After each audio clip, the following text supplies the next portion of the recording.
Welcome to From Caving In to Crushing It, the podcast for those who find themselves immersed in adversity and choose to write their story instead of having others write it for them.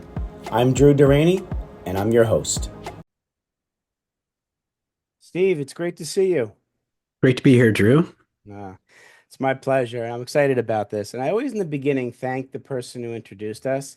And it was funny before we hit record. Frank introduced us, and then we were trying to determine how we pronounce Frank's last name, Piuck.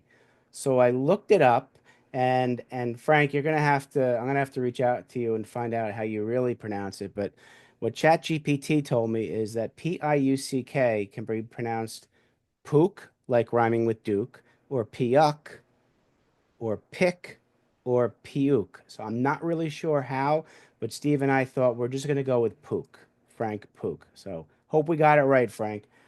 25% chance. Yes. Anyway, so why is Steve August here? I often talk about how when we're young, we're taught many different things, and the specific teaching I'm going to talk about is how we're told that life is linear. It's a straight path. If we all do the same thing, A plus P, B plus D plus C, D is going to happen. And it's not a malicious teaching. People believe it or want it for us, and we do what we're told. And for the most part, life is linear. It's a straight line until it's not. There are external circumstances that ultimately get in our way and derail that straight path, more circuitous route. And in life, I believe there's three types of men, and you could be any one of these men during any course of your life, even in a day. You can be man number one, who's got so many blind spots, he doesn't even notice what's in front of him. He knows what he's been taught, he just follows the rules, lives on autopilot, and when he dies, he hadn't changed anything, so that's his life. Then there's man number two. Man number two notices the adversity, yet he is the victim. Everybody else is to blame, life's doing it to him, and he can't change it. He's got no control. It is what it is, and he lives life with no changes. And on his deathbed, boy, does he have a ton of regrets. And then there's man number three. Steve August is man number three, as are the men and women I have on this show. Man number three has a heightened self awareness. He sees the adversity and he says, I am sick and tired of being sick and tired. This adversity is not a barrier, it's an opportunity for me to do something different and change my life and be a stronger man on the other side. And so, Steve, I ask you, reach back as far as you need to for that defining moment or defining moments that transformed you from whatever man you were to man number three, whether it was the tap on the shoulder, the whisper in the ear, or like I needed the two by four upside my head. Hmm. What was that defining moment, Steve? That is such a good question. And as I think back over my life, there's a number of them, but I think the one that punches out and is really relevant and still very much in progress is about, let's see, it was 2018. So going on 7 years ago, my 16-year-old kiddo started to have some serious health issues. And and I had, we were going on the track, grow up, you get your education, you go work in the world, you find a relationship, maybe have a kid, have a house, and the kid grows up and linearly goes through the school, then moves on to going out and being independent in the world. And so we were on that track up until about 2018. Was, every kid, every life has some bumps and bruises in it. Mhm. But, we were still on the path. And then in 2018, things just went sideways.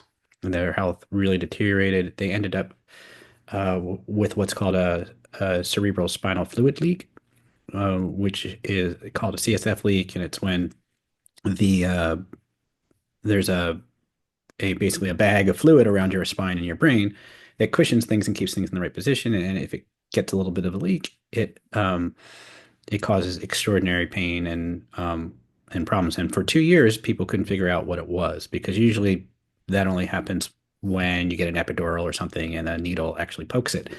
But it can happen if you have connective tissue disorders or things like that, which we are also starting to learn about Mhm. that they had. And so for So their health declined for going on till 2021 is when we finally figured out what was going on. So 2 years, and they're in huge pain, and they aren't able to attend school anymore. Oh man. And they're um, it's just beyond the pale, having seizures from the pain and just really challenging stuff. And finally, we found a doctor who said, it could be this, it could be a CSF leak. And so we had a procedure here in Portland, Oregon, where I live, and that fixed it for a very short time. And we're like, okay, we know what it is, but it didn't last. And so we still had another 2 years of getting through that, eventually heading down to Cedar Sinai in LA Hmm. for not one, for two procedures over the course of 2022 and 2023. And since then, even in the last 2 years, there's still a lot of recovery and a collateral damage and other things that we're navigating. So this, just you described the three types of men, and I've been all three of those through this journey. At first it's just like, you don't see what's really going on, and then it's this tragedy, and why is it happening to us? And then at some point you get to that point of like, well, here's what it is, Hmm. and in that acceptance turns.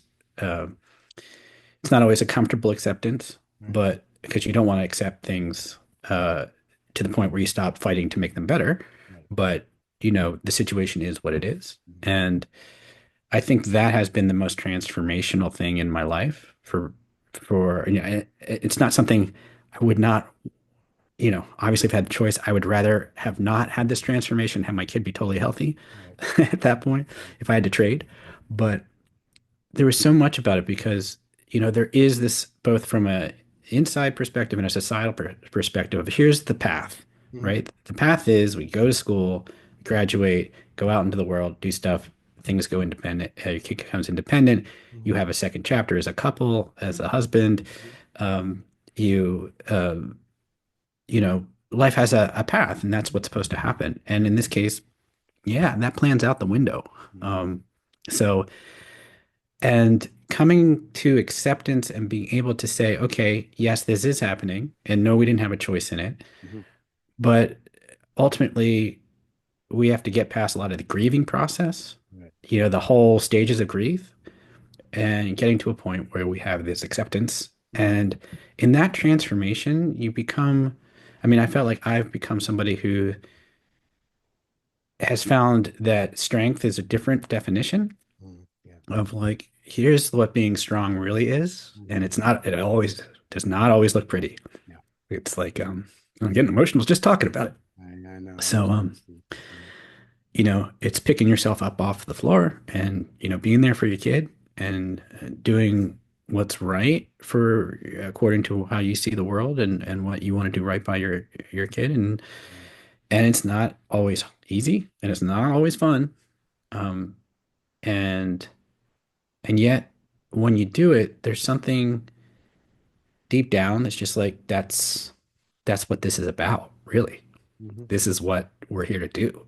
And it starts to put priorities in the right place, and it's that kind of growth through that kind of pain that I think was truly transformative. Thank you for sharing, Steve. It's not easy. I understand. And what the way you and your family reacted to the issue with your child, I'm sure taught your child what it is like to be a parent. They saw that you love them unconditionally and that you're going to sacrifice whatever you can to make them better. And there's nothing more challenging than for a parent not to be able just to fix what Especially for a ails father. what ails our child, especially when you're a father. It's Mhm. I feel it with my kid. And I think that the strength that you have, and you said, and you're right, the word strength has a different meaning before and after. Your strength of being that man who is comfortable being uncomfortable, telling the story and sharing is going to help other people. So I thank you for that. How is your child now that it's been what, seven years? How has the recovery been? Been long. There's Okay. still there's a lot of overlapping issues that contributed to the leak, and there's also so things connective tissue disorders like hypermobility, form of Ehlers-Danlos, connective tissue disorder, and mast cell activation syndrome, which is when your mast cells, which control a lot of histamine response, are overactive. Okay. And those things also pop up at this age as well. Okay. So it's just been this kind of big brew, and so it's been this constant, slowly grinding. Hmm. Hmm. And you said, what did you mentioned what our kiddo learned from us in terms of their parents, and one of the things was like, when your health and your body is a question mark day to day. One thing I didn't want them, my wife and I both are aligned on, is we don't want them to ever have to question if we're going to be there for them, Yes. right? Right. So that's one variable they can take off the table. But the Right. flip side is what we've learned from them and their resilience and their dedication to their recovery, even when it's a long slog.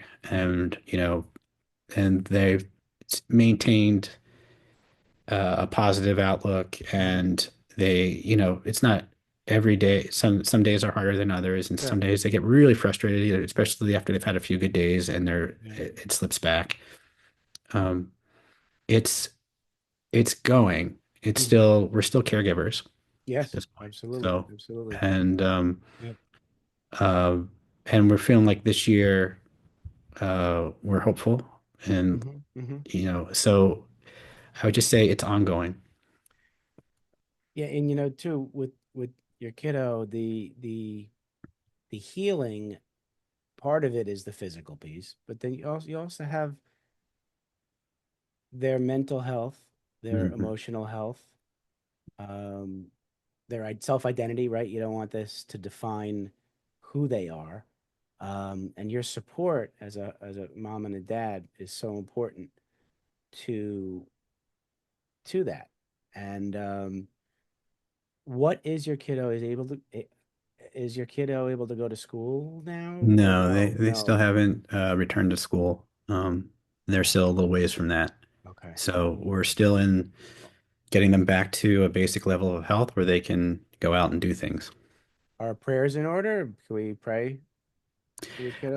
mean, Would that at some be point during this process, people would offer their prayers and I would gladly take them. okay? And that's still the case. It's like I'll take everything that we can get in Yeah, order to like get them to a place where they can uh you know be able to progress in life in a absolutely. way. And it's not like they're going backwards. It's just it's hard to move forward. Hard to move forward. Well, you've had that challenge, you and your family, and I know for you personally, because I'm looking at the background, I know you've learned a lot about ADHD. Hmm. You learned a lot about yourself recently, Yes. simultaneously as being a caregiver. And the important piece here is we caregivers quite often don't care for ourselves while we're caring for others.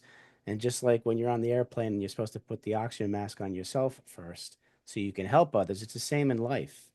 Yeah. So, how did you come about noticing that you tell your story about the ADHD piece and how you simultaneously were able to care for your kiddo and care for yourself?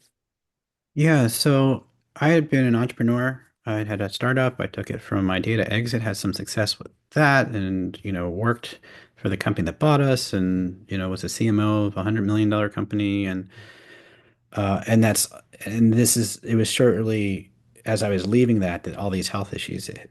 And somewhere along the line in a couple of years ago, I stopped being able to function really well in terms of like it wasn't that I couldn't finish an email. I couldn't finish the first sentence of an email without going over to YouTube or just not being able to. And I was just thinking, okay, I know we live in a very distracted world, but I think I've gone beyond this next level. Mhm. So I thought, okay, I've always been very resistant to a ADHD diagnosis because I was never hyper. I was Mm, never right, hyper. right. Yeah. So, but I did. I got the diagnosis and then took the assessment, and the doctor said, "Yeah, looks about right." And uh, and as I learned more about ADHD, like the patterns of my life all started to make sense. Hmm. Like there was a sense of like, oh, I finally get me. Yeah. right? And I think that has also helped me understand the journey that I've taken. It's also Right, helped me get into some more acceptance about different things and the way I react to things. right.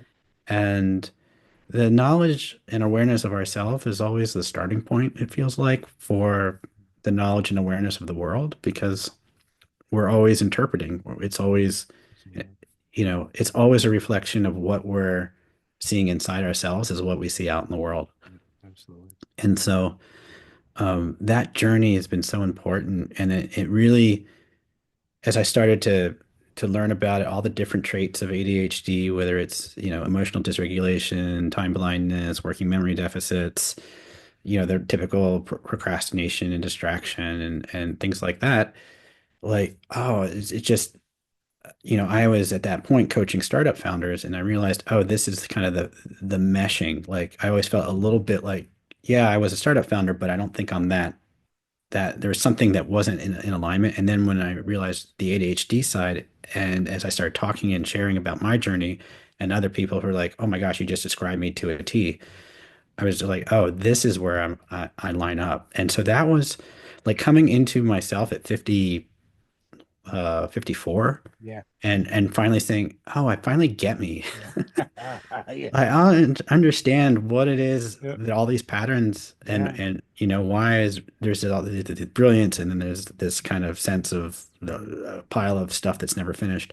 yeah, And it was like, oh, I get this. I can work with this now that I understand what's going on. exactly. Right. And I think that also was a big turning point in that for going from that step two of like, this is all just happening to me. Hmm. Because if you don't understand how you yourself are operating, it's gonna feel like Absolutely. it's happening to you. And then all once I stepped into that awareness of like, oh, my brain is going to take this input and do X with it, Hmm. Hmm. depending on where it's at. And then it was like, oh, okay, yeah, it's happening, but it's more that I have a understanding of why what is happening on the outside is triggering the things on the inside, and that Right. makes me able to navigate it much Yeah. better. No, it's true because it starts with self-awareness, and then when you learn that you can control certain aspects of it, it becomes, I think, healthier because it's not controlling you. When Yes. you're unaware, it's controlling you. And then once you really get to know yourself and you can start to realize that there are certain things you can do to not make it as debilitating Yeah. as it is And and make it that's work for you. I mean, sometimes the attention deficit stuff can work for you, but it's about reining it in and having it work for you and knowing how to do that. Um, and it's true too that many people with special needs, they may have one diagnosis. ADHD touches a lot of the diagnoses that are neurological.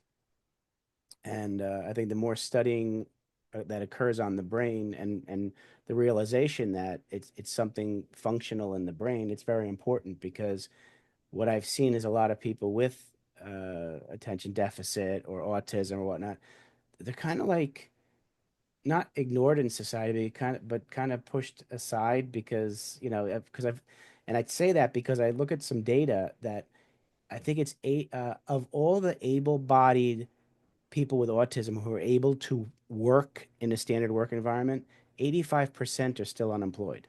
mm, Now, yeah, it doesn't mean it's lack of ability and a lack of willingness on the individual's part. There's something out there in society that's holding people back from accepting people who are atypical or have atypical behavior. And I think that's what we need to have changed. And I think you speaking about what your life and and I'm talking about what goes on with my son, very important to get that yeah. out. And I see that. I mean, I've coached people who are key execs who are ADHD, and part of what my job is to translate how ADHD brains work, Yeah. so that there can be that understanding. Mhm. Because I think it's a balance. Like a business needs what it needs, Yeah. and so if you can understand where somebody's going to thrive and where they're going to struggle, and and the kinds of support you can give them, so that you leverage their strengths, Absolutely. because the strengths are immensely powerful Mhm. for innovation and creativity and problem solving, then everybody wins. But it's only recently that people are even kind of acknowledging it as a conversation to be had Right. versus just something to be managed. Right. But at least the conversation has started and the awareness is there now publicly, which is very important. Now I see books behind you. Hmm. Tell us about your author start, how you did with what made you want to write, and which one was your first book?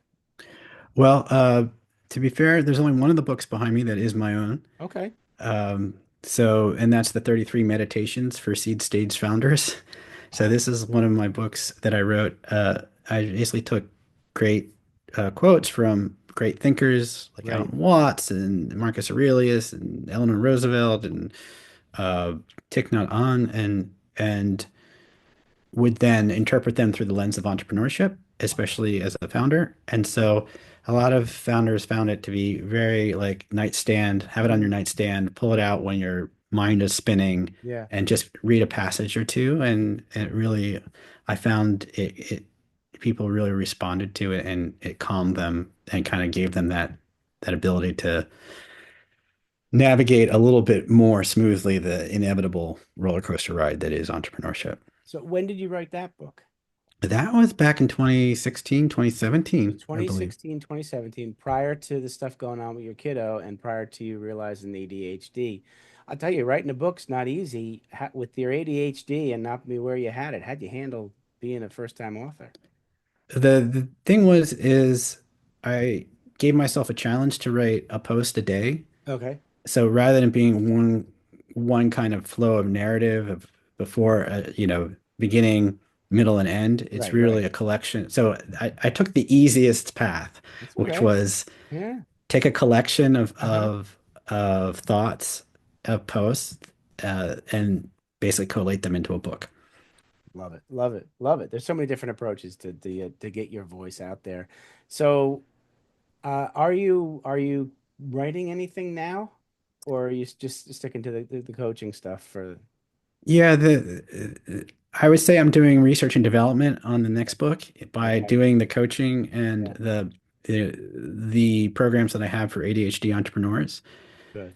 So, I'm working with people one-on-one and in groups to understand what the journey is. I'm seeing a lot, Yeah. especially for what I'm calling second act Mm-hmm. um, entrepreneurs, and that is people who have gone through a cycle or two Okay. and have had success in the past, and now they're in process on their current journey and they've just hit a wall and Okay. they don't, like suddenly they just show up to their computer and their brain will not let them do anything. Okay. All right. And so all that understanding is being and help and what's working and the results are being basically formed and will emerge into a book as well. Oh, I look forward to that because you're going to start to unearth some certain patterns that you see that are similar in each of your clients who have ADHD, and if you're able to put it into something where they can, that a lot of people can understand,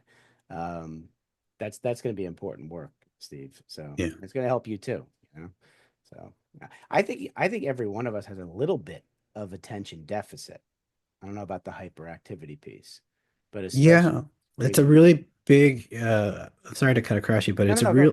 Yeah, really big misnomer. The way ADHD is named is yeah, actually uh does not do the people who are diagnosed with it help. First of all, it's generally not a deficit of attention. It's right. almost a surplus of attention. It's the ability to control the That's a attention good that is the issue. point.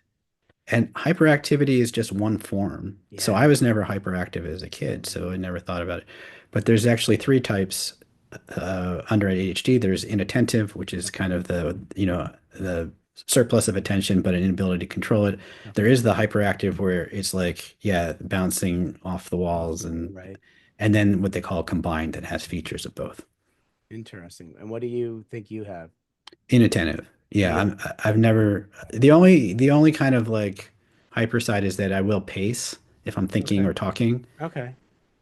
But I understand the piece of starting something and not finishing it. I Yeah. get that. I get that. And especially with the fast pace of the world right now, there is a lot of overwhelm that's created for people who have the inattentive aspect. Yeah. Me. And you think about it with the social media in our Yeah. lives, Those companies hire the biggest and best brains they Mm, possibly can find to figure out how to get us to stick, I know. Yep, you're right. right? How to Right. hack our attention. And so that's so everybody does feel a bit ADHD because there are very well-funded and well resourced companies that Absolutely. are you know depend on our attention Yeah, for their business. that's so true. Um, think about one of your clients now and just tell a story of a success where you felt very proud that you were able to help him or her um, not necessarily overcome, but be able to manage and thrive rather than just survive with ADHD as an entrepreneur. Yeah, I mean, I give you a really simple Mhm. one that is maybe not as like feel like huge on the surface, but when you unpeel the layers, it's like a huge victory. And that is, so part of my program is I host co-working sessions. Sometimes they're called body doubling sessions Okay. every day. So, and that helps people actually be able to get out of procrastination Mhm. and focus and get stuff done. And so one of the people in my group said about something he was working, oh, I just finished this. Now I don't have to worry about it on the weekend. And for an ADHD brain, ADHD brains are always overloaded, always with that feeling of having to finish something up that they weren't able to finish before. The fact that he was able to get to his weekend Yeah, and have achieved something, done the thing he meant to do, and didn't have to worry about it, like that's the angle. it is absolutely, and I love the fact that he or she was able to articulate and realize that wow, that's a win, and Yeah. celebrate that win for him or her because then they'll be able to then hopefully recreate what they did by learning in your working sessions. So that's a wonderful example. Um, before I promote you, anything else you want to share with the audience that may touch them or something you're working on or you'd like them to know about? Yeah, no, I think the one of the most powerful things that I've seen, and one of the biggest reactions I got to any of them LinkedIn posts is something I call just dropping the mask. Okay. Is that a lot of times people who have been neurodiverse in their lives Mhm. feel a little weird, have always felt a little weird, Okay. and they have felt like they've had to mask that weirdness. Hmm. Uh, and so what happens is you become a little bit of a stranger to yourself because Right. you're always trying to present as something else. Exactly. And one of the most powerful things that I've seen in my groups and just in some of my writing and the reactions to it is just the power, the just the opportunity to drop the mask and be with others I love that. that share a similar brain. And I think that's true for everything when it comes to this stuff, Mhm. whether it's caregiving or uh, whatever aspects of your life is sharing it with other people Mhm. who are in similar circumstances or just experiencing life in a similar way. Yeah. It's so powerful. It really is, and people can't read our minds, right? So if we don't share what we're going through, I'm not saying tell everybody everything, but if we don't share what's challenging us, then it'll be very challenging to be able to improve. And there's so many people out there, like when we talk about special needs, everybody has somebody who's been touched by some type of special needs. And I believe we're all caregivers in one shape or another, you know? And Mhm. I admire what you're doing and the best to your kiddo. You're a resilient man, Steve, and keep doing what you're doing. Folks, you certainly have captured the essence of Steve August, and I want you to be able to get in touch with him. Steve's website is steveaugustcoaching.com. So please go to his website. His writing is wonderful. So, and I'm looking forward to that book coming out, man. LinkedIn, check him out on LinkedIn. Um, having a good, deep conversation with Steve is well worth it. Trust me. All right. So I got two final questions for you, Steve. Okay. All right. I'm going to give you the opportunity to sit down. Say you're in wherever your happy place is, and you're sitting down with young 7 to 10-year-old Steve August. Mhm. You want to give him advice about life. What are you going to tell him? Well, I'm going to tell him that he's ADHD Okay. because that would be a really important piece of information for him Good to to know. know. Right. And I will also tell him that uh, one of the most limiting things in life uh, is not giving yourself permission for anything, Hmm. right? Or whatever it is. And most of it is down to you giving yourself permission to do that. And it'll feel like it's coming from outside, but it's probably coming from inside. So always take the always take permission. I love that. Thanks for sharing that. Permission is very important. Give yourself permission to be who you are. All right, different hat. Now you're older and you're now sitting with young Steve, the young businessman, young entrepreneur. And Mm. you've got some business advice you want to share with him. What are you going to tell him? Yeah, I'm going to tell him don't be afraid to be the disruptor. That was one of the big lessons of my first startup. We could have been a lot bigger if I had been more disruptive versus trying to support what was already going on. And also get somebody who can operate to be a co-founder with, because you're not an operator. You're a great visionary I and a love great pitchman, but get somebody who can that. make everything run the way it should. And that speaks to what you said before. Everybody has a strength and everybody has something an opportunity for improvement. If you can match people up with what they're strong doing with other people, with what they're strong doing, ends up being a well-oiled machine. So great advice, great advice. Steve, I want to thank you for coming on. I want to thank you for coming into my life. Frank Pook, thank you for introducing us. Steve, keep doing what you're doing. You're doing some amazing things. God bless your family and you, and I just appreciate you as a human being. Yeah, thanks for having me, Drew. Really appreciate you having me on. My pleasure. Everybody out there, please take care of yourselves. Thanks so much for listening. If you enjoyed the episode, please subscribe and give us a review to help others find it. I'd like you to answer this question. Are you living the life you want to live, or are you living the life others want you to live? I'd like you to think about that for a second, because I strongly suggest you live the life you want to live. If you want to learn more about what I stand for and my services and how I'm able to help many men get out of their own way, please go to my website at www.profitcompassion.com. Feel free to also email me at drew@profitcompassion.com. I'd love to have a conversation with you. Take care of yourself and choose to write your own story instead of letting others write it for you.